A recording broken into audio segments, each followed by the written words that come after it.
everyone, and welcome to another episode of the Board Game Mechanics.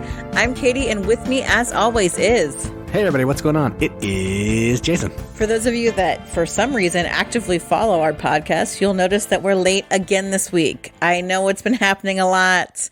It's my fault. I absolutely will take the blame.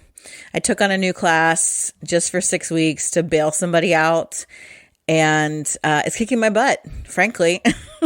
I added 16 more students. It's a class I never taught before, so there's a lot of background work. Yeah, it's been rough. You didn't have to go into the details again. I just said life was getting in the way. So, I mean, that's enough. That's enough. I know, but I want to be transparent. I feel like, the 5 people that listen to us, there are people. They want to know. Yeah, it's true. All 5 of them. Yep. So it has been my fault. I'm thinking we need to change our recording day to a day earlier. So then if we do have to push it back, it's only one day. That's probably true. Probably not a bad idea. Something we can revisit. Yes. But we'll work on it. We'll get better. It's all my fault. I apologize. Come at me with your torch and pitchforks. I can handle it. I'm not going to say we'll get better because then that sets up a precedent we may not be willing to go for. Yeah, we'll just say, let's just play it week by week and see what happens. How about that? We'll continue to play it by ear, and you get what you get. Sorry. But yeah, I just want to be clear. It's my fault. Yeah, it's just a lot. I have over 80 students this semester, and as an English teacher, that's a lot of writing happening, a lot of things to grade. I'm constantly creating new content for them to make it better. And then plus, we have 2 children and extracurriculars, and it's just been a madhouse. I feel like a total madhouse around here. But I will work on getting my affairs in order for you all.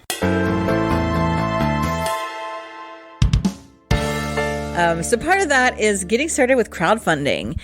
And not only do I have some Kickstarters, I have some crowdfunding news from BackerKit. Watch out. Now, I have to give Mike all the credit.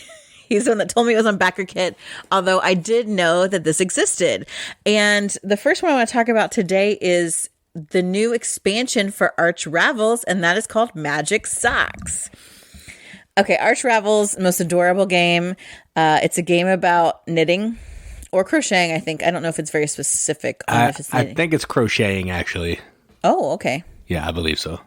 I wasn't quite sure. It is very difficult to crochet socks, but in this expansion, that's what you get, magic socks. But you don't have to crochet them. The gnomes are. So there's kind of an extra little place that you can go. You can go to the gnome nook and you can trade in something that you have made as a human to get a gnome made sock, and that gives you a special power. So you can go and trade out special powers.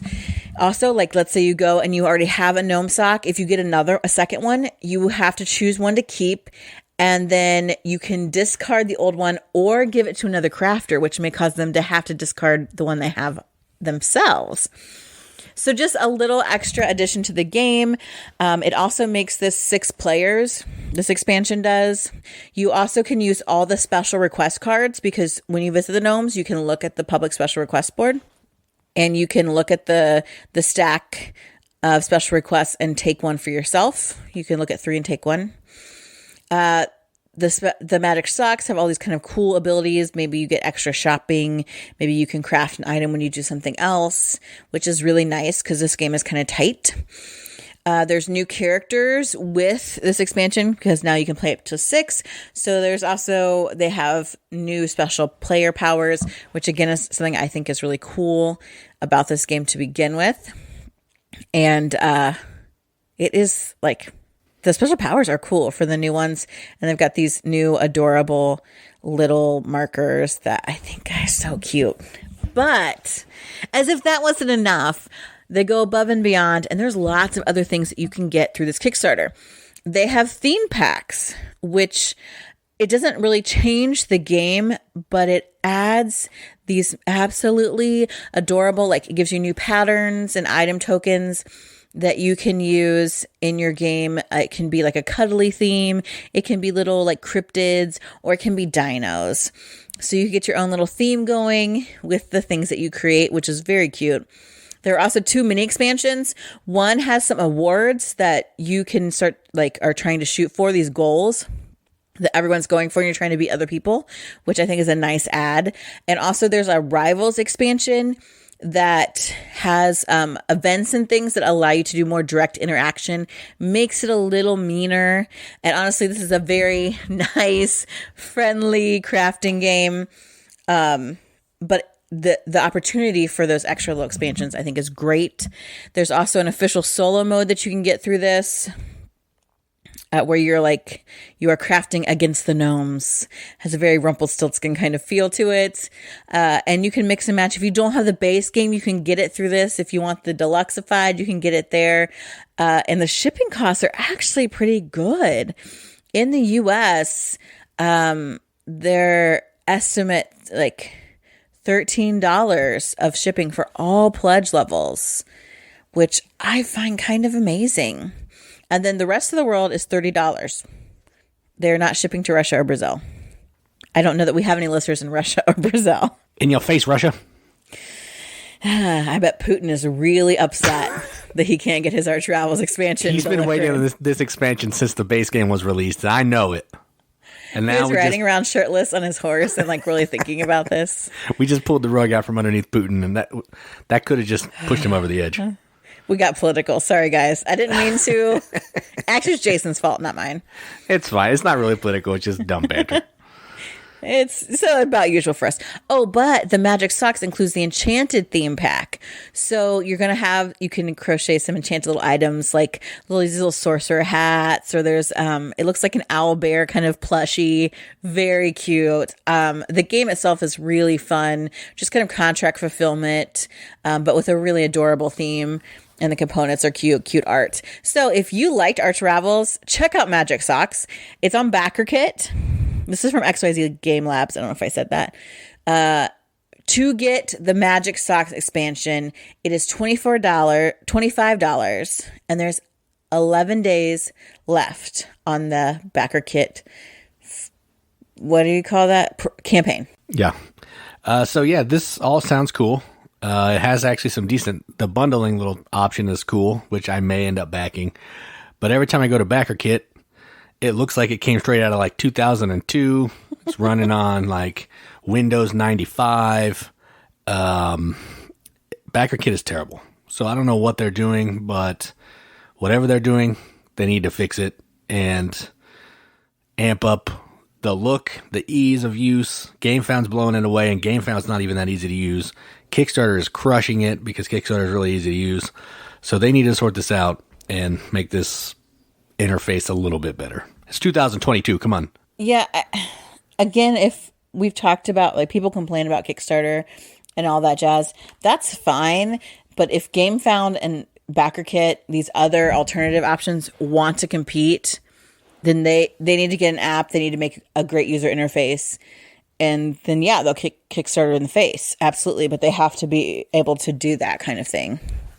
Oh, I agree. Yeah, the game sounds fantastic, but BackerKit makes it a little tricky. All right, so my next one should come as no surprise. This is on Kickstarter, and it's for Jason's new obsession, and that is Wonderland's War, Shards of Madness. So this is an expansion to Wonderland's War, which we have talked about. See the last podcast and probably the one before that. So it is an opportunity not only to buy the original, buy the deluxe edition of the original, but they have the Shards of Madness expansion. It's kind of a mini expansion. It's fairly cheap. It's got 35 more cards. And what it really does is it takes the base game and makes those shards that you get, the Madness shards, even more interesting. There's quests surrounding them. You've got Wonderlandians that are now kind of interacting with them. I looked at some of the powers. Whoa. Like, before you would get this unicorn, and if like you get rewarded for different types of chips. Well, now with the shard unicorn, each time you draw a chip with a different border color, you put a shard on it. And if you don't win the battle, the winner gets all the shards that you have for those different types. And if you bust, you just discard those shards. So the Madness shards are moving around in lots of different ways. They now have like a 10 times shard. It's just kind of making things a little bit maybe riskier, just adding a little bit more. You can have double feats and leader quests that are new. Get some rewards for winning the starting battle. It's just kind of kicking that up just a little bit. A great game, making it just a little bit better. Really, it looks really interesting. I know Jason is super pumped about this. So if you like Wonderland's War, check it out. There's 7 days left on that Kickstarter, and it's only $15 for that new mini expansion. Also, if you're like, oh my gosh, Jason keeps rambling on and on about Wonderland's War, I want it, you can also check out this Kickstarter for the game as well. So, confession time right here. Everybody knows that I hate backing Kickstarters, but no, everyone knows that you're cheapskate. That's true. But this one, I may have gone all in on the deluxe. I may have. What? Yeah. I still have 7 days to change my mind, but as of right now, the deluxe is in the pledge, so we'll see. I really only want the chips, but man, those little shaped meeples, I know you like those. Those personalized player bags are really nice. I could take or leave the minis, but they do now have colored bases for your minis when you get Wonderlandians and your own character, which is cool. Yeah, I don't know. It's tough. But even if you don't want to do all that, just get the base game. It's well worth it. It's so much fun. If you don't have Wonderland's War, or wait till it gets released and I get my deluxe and I'll sell you mine. If you want to wait that long. But either way, great game. Check it out. I also forgot to mention, if you have the original, they have augmented the Mad Hatter and the Jabberwocky characters, and so they are selling the updated player boards for those for $5 with this Kickstarter. So maybe you would like a new player board if you have the game originally, and you can also get that on this Kickstarter. I forgot to mention that. Although the fact that you say that you're all in on the deluxe explains why you're packing up our youngest child's things, because you have clearly sold her in order to be able to go all in on a deluxe version of a Kickstarter. I mean, it's a small price to pay, right? We have 2 kids. We can afford to get rid of one, right? This is not an heir and spare situation, I don't think. And my last game for crowdfunding, moving on from Jason's choices about Kickstarter backing, we will recircle, is a game from Moonlit More Games, LLC, which I don't know anything about them. I know that's shocking to you all. This is not their first venture, but I don't necessarily know their other ones. But the game I want to talk about is called From the Shadows. Oh, they've done just different editions of Last Days of Athobrae. Sure. Anyway. Yeah, I don't know what that is. Yeah, I don't know. From the Shadows is like a light. It says it's horror themed. It doesn't look scary to me. And I have a pretty low threshold where scary is concerned. But it is... I feel like it's a general fantasy theme. But it's competitive, light deck builder. 1 to 4 players, where you are basically trying to be this hero. You are like trying to collect the most bounties and get the most treasure by killing monsters. And so there are these decks that are tailored to your ability. So there are specific cards in each deck based on which character you choose to play. So you are attacking monsters. And since it's competitive, if you attack a monster, it's rare that you're going to be able to take it out all at once. But then if you attack one in order to soften it up a little bit, let's say, since it's competitive, someone else could come in and sweep the kill from you and get the bounty. So you're really managing your hand. You also are able to eat food to heal, and that can kind of change what you do with your hand. And healing, you can also discard cards to get through your deck faster, kind of building the hand you want. You've got like items to use. It seems to have, I guess, I'm just talking from what I can tell, that there's a villain in each like there's 4 different villain scenarios.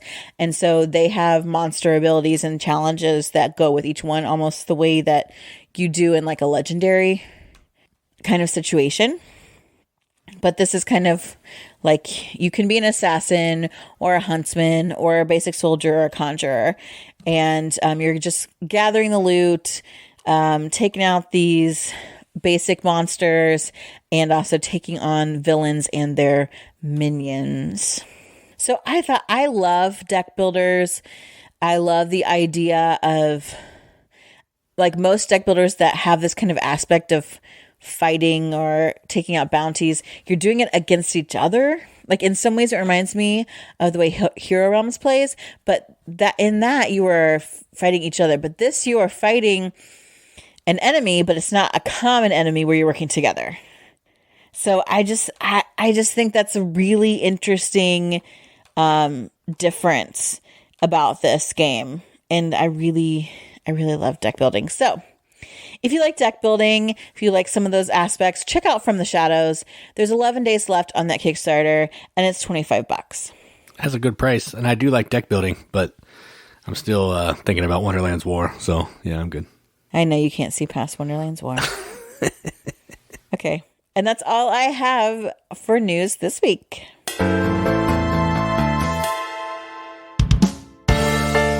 All right, so next up we have some games that we played, and we did actually play games together this week. How about that? Trying something new. We did, despite the fact that we couldn't record for most of the week. That's true, but had we recorded early, we wouldn't have a couple games on here, so True. Both a blessing and a curse, I guess. So the first game we're going to talk about is a game that was on my anticipated Gen Con releases, and a little tiny push your luck game, a game called Bag of Chips. Now, found this on Amazon because I didn't even know it was released in America yet. It was on Amazon, picked it up, played it, and it is so fun. Like, it's not the greatest push your luck game in the world, but effectively what you're doing in this game is someone's going to have the bag filled with chips, and the chips are going to have different flavors, which basically means colors. And you're going to have a hand of 6 cards, which are scoring cards. Someone's going to be pulling 5 chips out of the bag, and then you're going to discard 2 of the scoring cards in your hand face down in front of you. You're no longer going to have the option to try to score those. Then you're going to pull 4 tokens out of the bag, and you're going to discard another card out of your hand. Then you're going to pull 3. I think it's 3. That sounds right. And you're going to put 2 cards on the positive scoring side of your pile and 1 on the negative.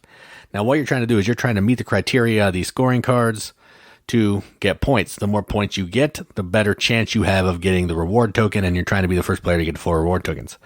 Then you're going to pull out 1 more chip, and then 1 more chip, and then you're going to score.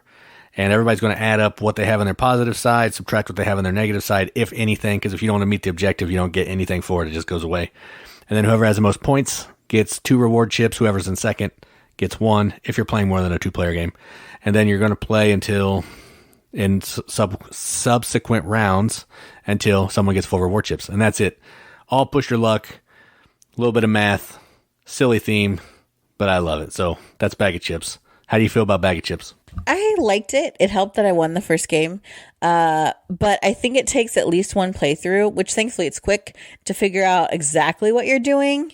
Because really at the beginning, you're like, I have all these cards. I want to score them all based on the first set of chips that are out there. What is likely? What's not going to happen? And then also like, what's the most points? But eventually as you dwindle down in those cards, you're like, oh, something has to count for negative scoring. So then you're like, well, what is still a possibility? What's not a possibility anymore that I haven't gotten rid of yet? Which is hard because at the beginning you're like trying to get rid of those cards that you think are going to happen, but you might need one at the end so that you don't get negative points if you actually manage to score some. And then there's the fact that you may not score any because of all the things that are going on. You can't control what or negative. Yes. The other thing that I would like to see in this game that it doesn't have, or maybe it did when it was released, I don't know, it's like a deluxeified version, which you were just talking about, but if like the chips are just cardboard, like shaped things, I would really like, and maybe someone knows how to do this, it's like 3D printed, even little plastic chips to give like that chip texture. it would probably make it harder for people that are colorblind, because I think it would be harder to print the symbols on the plastic if you were doing it at home. But I would love to like feel like the bag has like real chips in it, or crisps, depending on where you're from, inside of it. I think that would just enhance it and make the like that, upping that little bit quality of components. I would really love. Then that would make this game like real high for me. Yeah, I hate the bag. In my review, I said that I felt like that guy in Clerks that gets his hand stuck in the Pringles can when I'm reaching in there to try to get the chips out, because the bag is like pretty small, really. Mm-hmm. So when I reach in there, like it gets stuck on my hand, and I feel like that guy. The bag is not great, but outside of that, everything else is cool to me. I don't care about the deluxe chips. Like, yes, it would be cool to reach in and grab some Pringles or whatever, or broken pieces of chips like you really get in bags. It's all air. Yeah, but no, I think it's awesome. Even with the bag, I don't really care. It's a great game. I'll play it anytime. It takes 10 minutes, so it's not that big a deal, and it's just a lot of fun. I bet if like Buffalo got a hold of this, they would make it like a bigger bag and plastic chips, and it would still be cheap. Oh, for sure. They'd probably sell it for like $10. Yeah, I'd be all in. Let's pass it on. Not that they're listening. They or might. Care what we think. They might. All right, so the next game is the highlight of Katie's game day, and don't even joke about that. It is Martin Wallace Classic, but the new version from Roxley, and this is Brass Lancashire, which is the reimplementation of Brass. Just they slapped the actual location on it, give it a little bit of theme. And effectively what you're doing in this is you are industrialist building different industries around the map, producing coal, producing iron, using coal, using iron, selling cotton, opening ports to make it easier to sell cotton, building a ship that gives you points. And what you're trying to do is you're trying to get as much income as you can to help you throughout the game and ultimately end with the most points. And the game's played through this card mechanism. I think it's interesting, but cards, you always have to discard a card to take an action, and only the card, either location on the card or the type of card, only matters when you're building. And then you get to take 2 actions on your turn, just trying to make the best of what you can do. I think this is a great game. I know that there's going to be some differing opinions coming here in a minute, but it's fun to me. And I like how the networks work and the coal and iron travel works and how scoring is. I love everything about it.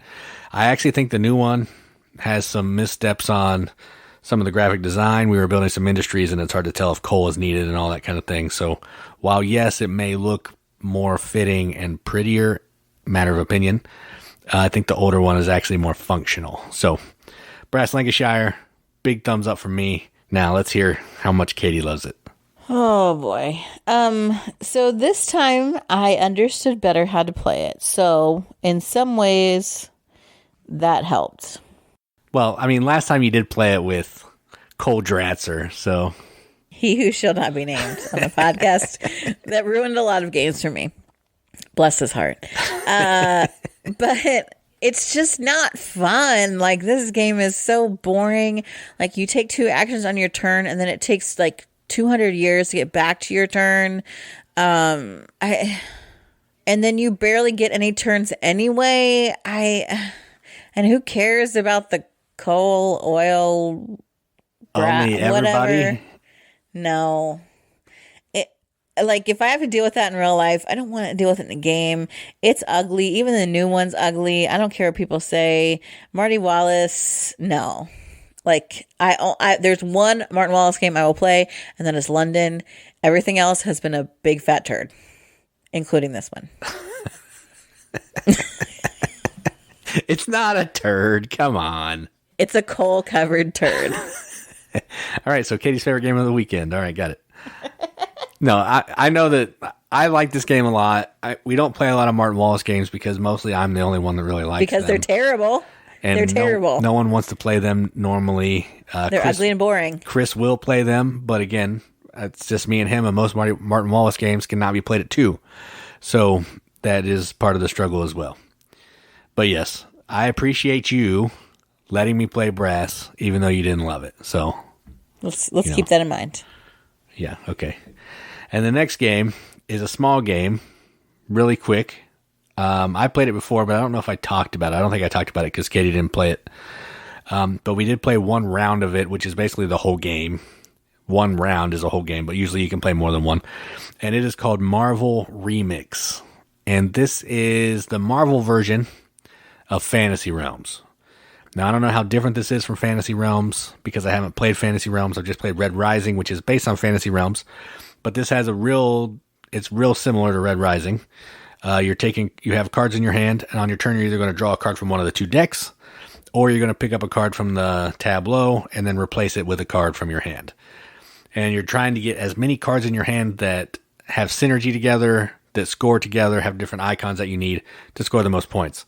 The trick here in this one is you have to make sure you at least have a villain in your hand and either a hero or an ally, or you can't score any points. So why don't you just keep drawing villains? Because villains are really hard to score. They give you negative points a lot of the times. They need certain other requirements. They're harder to score than the other ones. So the tendency is draw the other cards because they're easier. But just make sure you have a villain in your hand at the end of the game. And then the game will end once there are 10 cards in the tableau, which usually takes 15 minutes. It's pretty fast. It has nice artwork if you're into Marvel. It's fine. Like, I think it's fine. I would rather play Red Rising because there's more of a game there. This just feels like I'm just picking up a card and putting a card down. It doesn't give me really that many options, but it's fine. So how do you feel about Marvel Remix? I really like this, and I think you're wrong. I would really like to own this or Fantasy Realms. Like, I like a Marvel theme. I, like, as a child, have been inundated with Marvel, not just because of the new films. It all goes back to the 90s X-Men animated cartoon. Dude, that is gold. So I like the theme a lot, and I also really do like Red Rising, which Jason pooped on when we first played it, and has since come around. The obvious error of his ways. Too bad you can't see the error of your ways about brass. But there's no error there. That's why. I like the card play because to me that's very interesting. To me, there are lots of choices because again, this is a simple. I have to draw a card and I have to discard a card. Simple to play, but the choices are really key. Now, for me, you start with a villain. I had no problem. I took the villain I was given and I worked with it. I actually picked up a second one and made him work too. So I guess it just depends on how good you are at playing.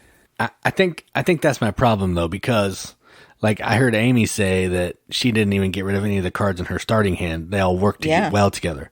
I didn't have that luxury. So I was trying to get better cards in my hand, do all this stuff. And then by the time I get at least, partially where I want to, the game's over. So I didn't have enough time to sort stuff out. That's kind of what I don't like about it. It's too fast. And that's why that would be my one criticism is it should be like a 3 or 4, 5 round game, kind of like games like Hagakure or other games. They give you this little scoring pad and you are playing so many rounds. I think that it helps balance out the randomness of the cards that you receive in your first hand. But I think that the choices of what do I keep, what do I get rid of, how am I going to make the synergy happen between these cards, I love that kind of thing. I love a good engine builder, and I love just really leveraging icons and special text and things. This is right up my alley. And if I wasn't so crazy busy with everything else, I would have played it more times for sure. So I really enjoyed it. I would like to own it or plus play Fantasy Realms because I like this concept and the gameplay. Yeah, and the last time we played it when I think you were at cheerleading with the youngest, we did play 3 games of it, and it did feel a little bit better because I had that terrible round where I didn't score any points because I didn't have a villain. But then I didn't win by any means, but I made up for it in the second and third rounds because one, I kind of knew what I was doing more. And we drug out some of those rounds a little bit longer because nobody had good hands. So I think I agree with you. It does play better multiple rounds as in one game. I would play the number of players that many times just to, have some shot at evening out the scoring or something. Yeah, because my hand was pretty good. I think I exchanged 2 cards, but I ended up getting a massive amount of points. Yeah, I had to exchange. Every time I took a card, I exchanged one because my hand was terrible. But yeah, either way, it's a fun game. I'm not going to say no if someone wants to play it. I just would definitely play more than one game at a time to help it out. Sure. So those are 3 games we played. Let's move on.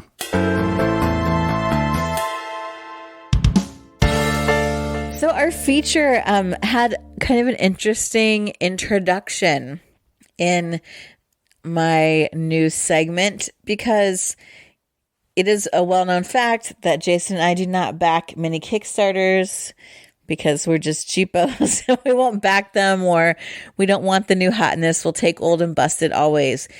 But that doesn't mean that we don't live with some regret. So today we wanted to talk about 3 games, and I think almost all of these I discussed on a news segment previously for our Kickstarter, and we did not back them, and now we're having some serious regrets. So, Jason, start us off. What is a game that we passed on that you regret? All right, so mine's not one game. It's a series of games from Queen and one of my favorite designers, not Martin Wallace, Stefan Feld, and that is the Queen's City Collection from Stefan Feld. And basically what this is, it was a Kickstarter that was bringing back a lot of the older Stefan Feld games as reprints. So some that have been out of print forever, like Bruges and Macau. They were reprinting some of those with some new mechanisms, better art, again, subjective. And there were also some new ones that have never been released before, which is what I'm actually more bummed about, because there were a couple new games in there that I really wanted, but the only way to get them was in the Kickstarter. And the pricing for this Kickstarter was, it was $90 for one game, not even a deluxe game. I'm pretty sure it was crazy expensive. So there's no way I was going to do that. Even though I love Feld, I'll just bust out my old crusty ones and just imagine that I'm playing a new one. But yeah, I'm seeing a bunch of the pictures and all the new game announcements, and it's really getting to me. So that is Queen's City Collection by Stefan Feld. Now, I didn't care as much about this because I never remember what Feld games are except for Merlin, and that wasn't one of these. But I remember some complaining, like, oh, this is not a big deal. It's just these remakes. We can have the old and busted. Like, this is stupid. What a waste. So, and part of that is because it was hard to understand which games were remakes and that there were some new ones in there. So I'm regretting the new ones, not the old and busted remix, the new ones. That's my specific regret. Okay. So the ones I'm talking about today, I know that I covered as Kickstarter news options. We all know that I like lots of games and Jason just doesn't back them. Again, we share an account. He does a lot more research generally than me, and I like pretty shiny things. So I allow that to just pass. But this one, I'm seeing it's been fulfilled, and it makes me, the pictures, they make me have so much FOMO, because I actually missed out. And that game is Flamecraft. From the beginning, the artwork I thought was super adorable. The idea that you are gathering items and you're placing these little dragons. Dragons can cast enchantments. They are shopkeepers. So you're working with them. And you're doing some contract fulfillment, getting items and favor from dragons. Oh my gosh. Adorable. But I've seen people post the pictures of playing it when it's all laid out on the table. It looks awesome. People said it's so much fun. I was wowed by the artwork itself from the very beginning. It has that adorable, the same look as... Oh, shoot. What's the name of that series where the little T-Dragon Society? T-Dragon Society has that same kind of artwork. But the actual components to the boards and the way people have raved about the gameplay makes me so sad that I do not own this. I'm not even sure. Kim has it, I think. Does she? I'm pretty sure she just sent me a text saying she got it in the mail. So maybe we could play that at our upcoming game thing. Because the Geek Market has stuff for $100 if you want it. And so I don't know if I'll ever get it, even if I do love it. But so my first totally regret not getting on the Flamecraft train. Yeah, and part of it, some of these are hard too because tons of games get hyped up on Kickstarter. Right. It's then hard to determine, is it really a good game or does it just have the Kickstarter hype? So now we're able to start to see, on some of these, we can start to see the hype. Not the case in all of mine, but, you can start to see the hype on like Flamecraft. People are saying it's actually good and it wasn't just, Kickstarter hype. The next one I have on my list is one that I'll probably never get to play or buy, but I love this designer so much. He was actually on our podcast in the early days, Vital Lacerda, and this is Weather Machine.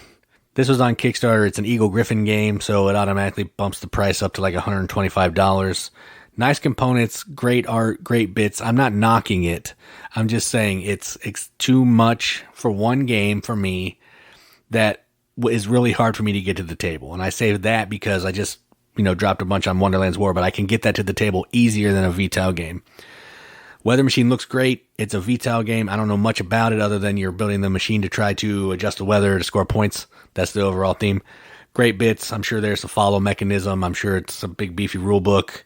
I can pretty much blind play a Vital game and be happy with it, so no issues there. But this is one I really want. Every time I see pictures of it, I get bummed out. That is just one that I'll probably just be able to admire on a shelf and never get to play. So that is Weather Machine. I honestly think that it could happen because you never thought we'd have On Mars, and we do have it, and we still haven't played it. Well, that's Chris's game. It's just at our house. Oh, I thought you traded for someone to get a copy of it. No, Chris brought it over for me to learn, and I just haven't learned it yet. I punched it out. I just haven't learned it. Well, then there's that. And I guess I do understand the fact that it is difficult to get some people to play Vital games, but I think you and I could play them, and even just with a third, there's some people that we regularly game with that would probably be okay. Yeah, I don't know. Yeah, it's just hard because the barrier to entry to a Vital game is a lot harder than a game like Wonderland's War. So if I'm going to spend that kind of money, I want to get it on a game that I can actually play more than once every 2 years. So that's my struggle there. Okay, I see. My next one is a game that I covered as a Kickstarter, and I knew Jason would never be interested in it because it's not his jam. But, the theme and even the play is something I really enjoy, and it's Legends of Sleepy Hollow. I love the Legend of Sleepy Hollow, the Washington Irving story. I like that as a theme a lot.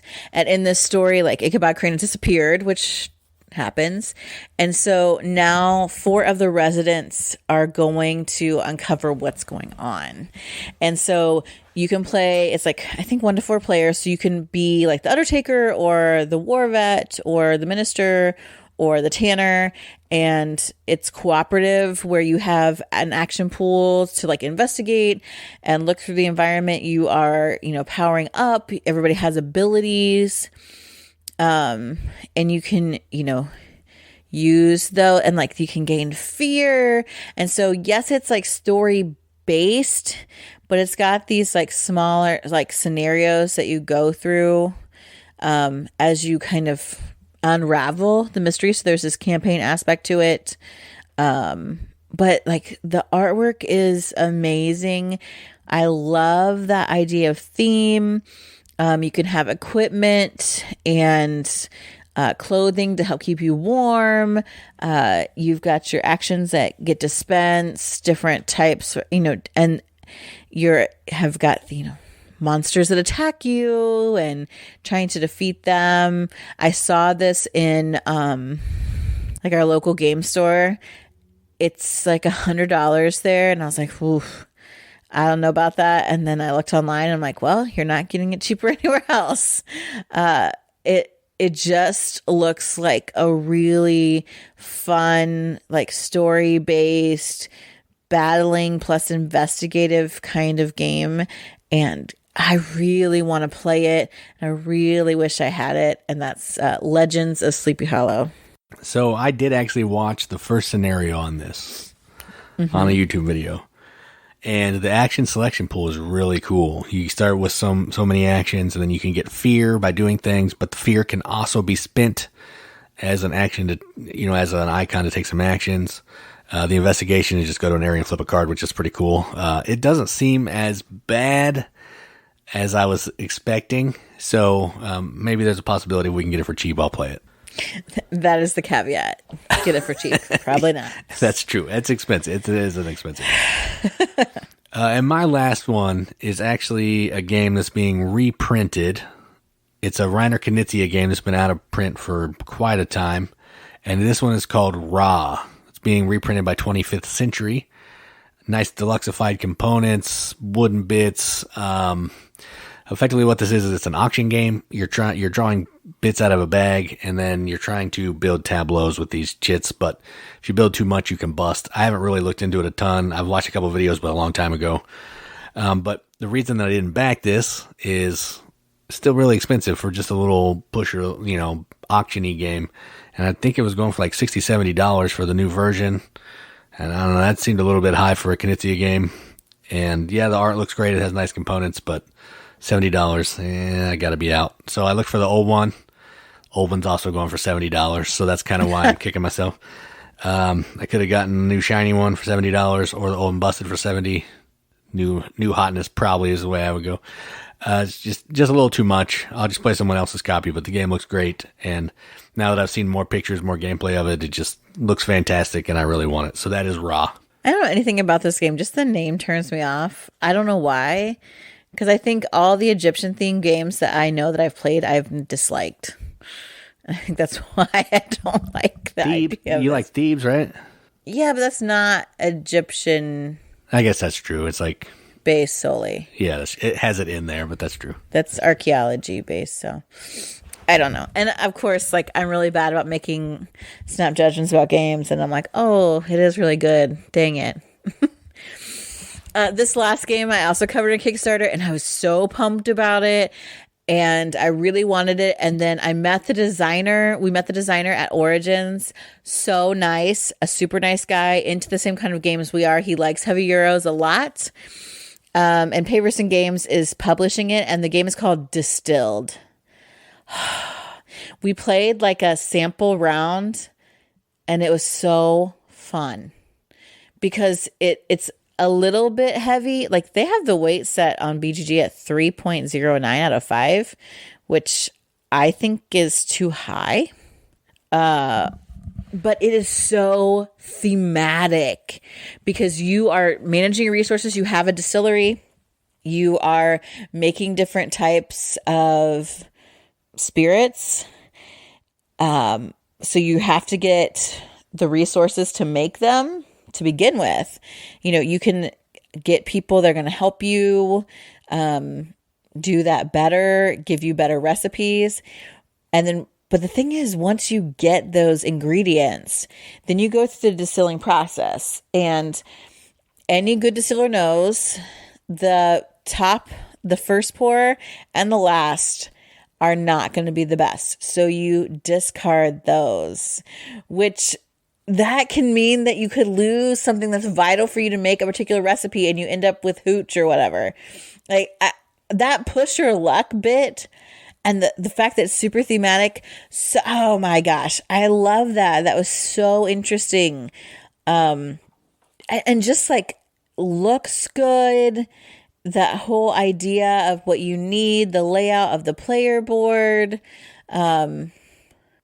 You can upgrade barrels. You can get people that are going to help you. There's spirits from all over the place. Where do you sell it? The more I learn and know about it, the more I wish we had backed this, because you could have a late pledge. They had it open at Origins, and we didn't do it. And this game is not out yet, but when it gets fulfilled, it will not be coming to my house. And that makes me very sad. So my last game, Distilled. He did say they were going to release it to retail, though, so there is hope. Yes, there is we'll hope. See. We'll see. So, yeah, this is definitely one that I want to pick up because it does look good. Cool theme that's not used in a ton of games, honestly. And yeah, it looks really good. It does say, I went to the website, you can pre-order it. Oh, yeah, I think he was saying that at Origins, too. You could go there, pre-order there, I think. Yeah, so there is pre-order still available. I'm not sure when the fulfillment is for this, but I also believe that something that the next game he was working on it was in the works. I think the reason we passed on it is at $70. Yeah, it was pricey. Yeah, it was pricey. But it looks so good. I'm going to kick myself even more when I see people playing it. Well, we'll just wait for it to go to retail. Maybe it'll come down in price a little bit because sometimes at Kickstarter things are a little bit more because you're helping fund the game and all that stuff. So maybe it'll be cheaper. Maybe. That's my hope. So that's our hope with all of these, I think. Right? Yeah. I hope Weather Machine is $50 when it comes out. Not going to happen, but. Well, and I think that's kind of how we operate a lot. We watch the secondary market. We hope for trades. We hope for pre-owned copies. Because again, for us, the hobby is just that. It's a hobby. We are very frugal with our money, but we still do have regrets on games we've passed on. So what about you? What are some games that you passed on that you regret it because you've seen it, you've played it, you've heard others talk about it and confirm that it's great? Tell us on any of our socials. I think Wonderland's War is an example of one that Jason thought he would hate, tried it, realized he had made a mistake, but quickly rectified it. Yeah, mistakes were made on that one for sure. And now he's going all in. So let us know some games that you passed on and you regretted, because I know we're not alone in this. We joke around and discuss the FOMO that people have that causes them to back every Kickstarter and sink all their money in and have lots of games on their shelf of shame. But sometimes there are some that just got away. I think that's all I have for today. Yep, same. I got nothing. We're looking forward to a weekend of gaming, so we'll have lots to report on games played next week. And next week, we're kicking off our top 100. Can you believe it? Oh, yeah. I've already started sorting my games. I have 600 games to rank. Oh, my gosh. Those are the ones that I actually like out of the, 1,000 that I played. Or that I've logged that I know that I've played. And then I can't remember half the games I've played, so I'm always in trouble when it comes around to this time of year. I'll send you my list and you can grab the ones that you played. Yeah, but I may not remember. Oh my goodness. If I don't remember, you're off the list. Yeah. That's probably good. That's how I got to roll. So look forward to that. If you want to track with us and have your own top 100, I suggest you start working on that in this next week, because we are going to kick it off with the highest 10 from 100 to 91 or 90? 191. And we'd love to hear about your list as well. So until then, I've been Katie. And I'm Jason. Keep gaming, everybody. Keep gaming.